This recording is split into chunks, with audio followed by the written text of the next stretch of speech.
આજે શુક્રવાર 13 ડિસેમ્બરે બી ઘણા શેર છે જેની મૂવમેન્ટથી કમાઈ શકાશે. અમુક શેરથી બચીને પણ રહેજો. આજે કાંઈ બધા શેર ભાગશે એવી આશા નથી. હવે આજે રિઝલ્ટ છે ઝિન્કા લોજિસ્ટિક્સનું, બ્લેક બક જે હમણાં જે લિસ્ટ થઈ હતી એ. બીજું હીરોસ ઇન્ટરનેશનલ મીડિયા, રેઇનબો ડેનિમ અને સીએલ ફાઇનાન્શિયલ. આ લોકોના આજે ક્વાર્ટર રિઝલ્ટ જાહેર થશે એટલે જોજો કેવા રિઝલ્ટ આવે છે. મૂવમેન્ટથી કદાચ કમાઈ શકાય. એક શેર જેમાં તેજી રહેશે એ છે અશોક લેલેન્ડ. કંપનીને છે તે તામિલનાડુ સ્ટેટ ટ્રાન્સપોર્ટ કોર્પોરેશન પાસેથી 1475 ડીઝલ બસની સપ્લાય કરવાનો ઓર્ડર મળી ગયો છે. આની આખી વેલ્યુ છે 345.58 કરોડ. એટલે આજે અશોક લેલેન્ડનું શેર તેજીમાં રહેશે નક્કી છે. પછી એક છે બાજિલ પ્રોજેક્ટ્સ. આ બાજિલ પ્રોજેક્ટ્સને સોલાપુર ટ્રાન્સમિશન પાસેથી એક ઇપીસી વર્ક માટેનો ઓર્ડર મળ્યો છે એમના એક પ્લાન્ટ માટે. હવે આજે સોલાર ટ્રાન્સમિશન છે એ ટોરેન્ટ પાવરની પ્રોજેક્ટ એસપીવી છે. એટલે બાજિલ પ્રોજેક્ટ્સનું બી આજે શેર તેજીમાં રહી શકે. હિન્દુસ્તાન એરોનોટિક્સ HAL આ તો આજે ભાગશે જ, કારણ કે ડિફેન્સ મિનિસ્ટ્રીએ હજી એક નવો ઓર્ડર આપ્યો છે 12 એરક્રાફ્ટનો અને એની વેલ્યુ છે 13,500 કરોડ. ઓર્ડરની વેલ્યુ છે.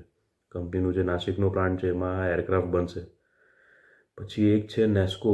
એનું પહેલાં પ્રી માર્કેટમાં જોજો, 99% તો વધી જ જશે શેર ભાવ, કારણ કે NHAIની એક એસપીવી છે, નેશનલ હાઈવેઝ લોજિસ્ટિક મેનેજમેન્ટ.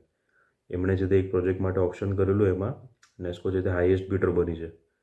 તો હવે નેસ્કોએ છે ને 4 સાઇટ ડેવલપ કરવાની છે અને આ 4 સાઇટ જ્યારે પૂરું થશે તો એમાંથી અંદાજ છે, કાચો અંદાજ છે કે વાર્ષિક આવક 300 કરોડની હશે.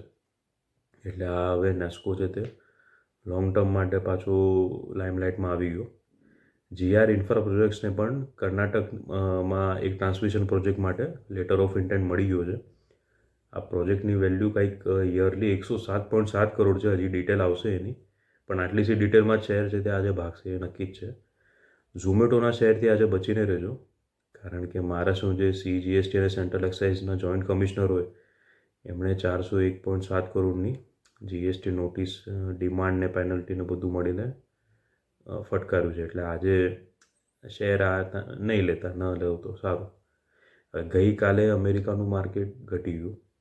યુરોપના મોટાભાગના પ્લસમાં હતા. આજે એશિયામાં સિંગાપુર અને સાઉથ કોરિયા પ્લસમાં છે. પણ હવે પ્રોબ્લેમ એ છે બાકી બધા માઇનસમાં છે. ચીન, હોંગકોંગ બધા માઇનસમાં છે. આપણું ગિફ્ટ નિફ્ટી પણ 0.40%ની આસપાસ માઇનસમાં છે અત્યારે 8 વાગે. એટલે હોપ તો નથી સેન્સેક્સ નિફ્ટી પ્લસમાં ખુલે.